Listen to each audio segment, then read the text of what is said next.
So, ayun guys, pagtapos namin kumain ng hapunan, meron tayong pa-dessert, black gulaman chinchaw, at saka soya beans drink.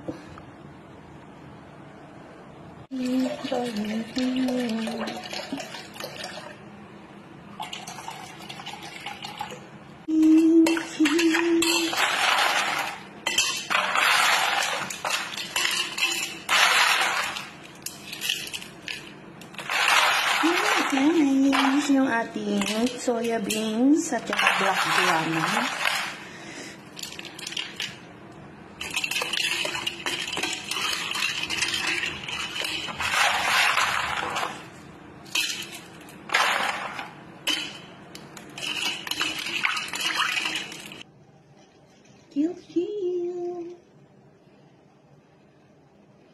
Yan, chill. Naging paborito ko na ito. So guys, gamitin. Chill. Good evening guys.